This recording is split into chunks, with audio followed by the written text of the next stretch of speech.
Dear clients, I'm Phillip, CFD dealer.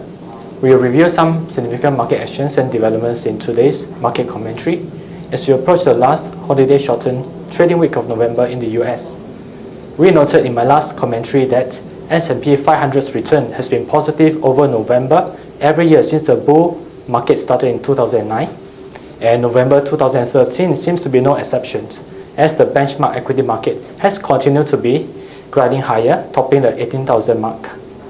However, trading volume stayed relatively light, perhaps for reluctance to get involved ahead of the US Thanksgiving holiday on Thursday, given that US consumer confidence extended its October slide into November, easing to a reading of 70.4 as measured by the Conference Board, as well as ahead of next week's non-farm payroll report. Recalling last week's FOMC minutes, which noted improvements in the labor market that could trigger QE tapering, market participants will be rooted in data watching mode as the debate over how and when might the Fed alter the pace of QE from the current $85 billion per month level continues. According to a Bloomberg Global poll on 19 November, 4 out of 5 investors expect the Fed to delay a decision to begin reducing the stimulus until March 2014 or later. In the equity space, 3 rounds of Federal Reserve bond purchases has helped push the S&P 500 up more than 166% from a bear market low in 2009. The index is trading for about 17 times reported earnings. While the valuation is at the highest level since May 2010, it is still below the multiples at the market's 2 previous peaks, when the ratio reached 17.5 in October 2007 and 31 in March 2000, data compiled by Bloomberg shows. In Asia, the MSCI Asia Pacific Index traded at about 14 times price to estimated earnings multiples, which was the highest price-earnings ratio since May, according to Bloomberg. The Shanghai Composite and the HSCEI traded for 11 times and 8.5 times reported earnings, respectively, representing an attractive 21% and 39% discount versus the MSCI Asia Pacific Index. The valuation gap could narrow for the next few months as the Chinese government unveils further policy details from its third Penang reform blueprint released on 15 November, while low valuations versus the rest of the world lure investors. Now for the Q&A, we'll review a question that Darren posted to us via Twitter. This is the question posed to our investment analyst. Thailand has once again slipped into a political conflict, spurred by widespread perception of Thaksin's political dominance, even though it has been 7 years after the former Prime Minister was ousted. With political tension building up in Thailand, aggravating concerns on the recurrence of political crisis in 2008 to 2010, as well as hurting both investors' confidence and its currencies, what is your view on the Thailand's equity market? The political uncertainty in Thailand, which has hurt both investors' confidence and its currencies, has also ignited market participants' concern on the spillover impact on the equity market.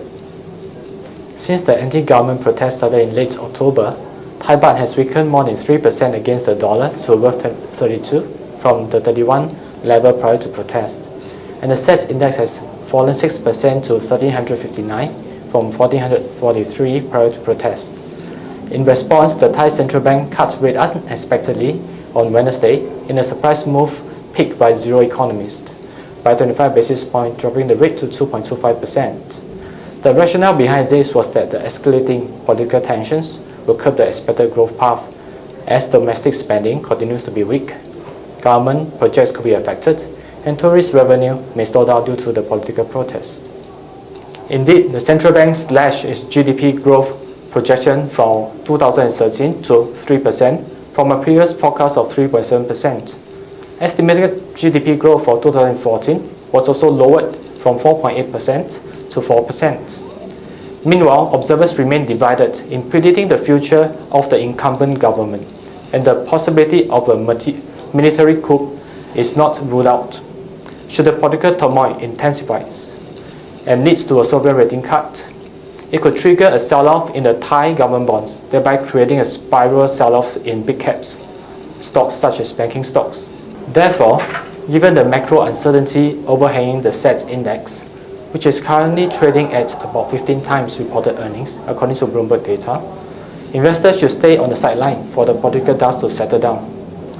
In terms of cross-asset actions, they are also depicting the same theme of easy monetary policy pledged by global central banks to foster global economic growth.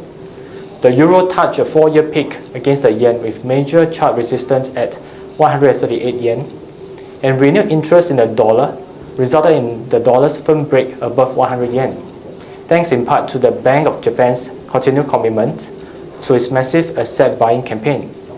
In debt markets, it was notable that investors continued to push out the date when the Federal Reserve might first raise official rate, proof that the central bank has succeeded in divorcing tapering from tightening. Euro dollar and Fed fund futures extended their 3-month-old rally with many contracts reaching new highs. The market no longer has a first height priced in until the very end of 2015. While before the Fed's September taper delay, it has been wagering on late 2014. The sea change has in turn tempered the rise in longer-term rates, with yields on 10 years Treasury paper slipping from a peak of 2.84% last week. Looking ahead, tactical pullbacks and consolidations notwithstanding, rising markets will continue to be the default trade, amid optimism that global growth is on a steady recovery, with supportive central banks providing the backdrop. However, if earnings growth next year fails to keep pace with market consensus of a Goldilocks macroeconomic environment, and if the global economy were to suffer a bout of weakness, then equities would experience a fairly sharp derating given how high expectations have been raised. Clients may consider using Phillip CFD to trade equities and indexes across markets to capitalize on trading opportunities in both rising and falling markets. In addition, you may also trade using many more benchmarks based on different strategies, which are available with Phillip ETFs. Look forward to next week's weekly Market Watch, where Nicholas will be covering the results season takeaway on O&M and commodities coverage. We want to hear from you. Any questions, any comments on Friday's topic? Please drop them via Facebook and Twitter at Talk to Phillip. That's all that we have for you today. Do stay tuned to next week's video. Thank you.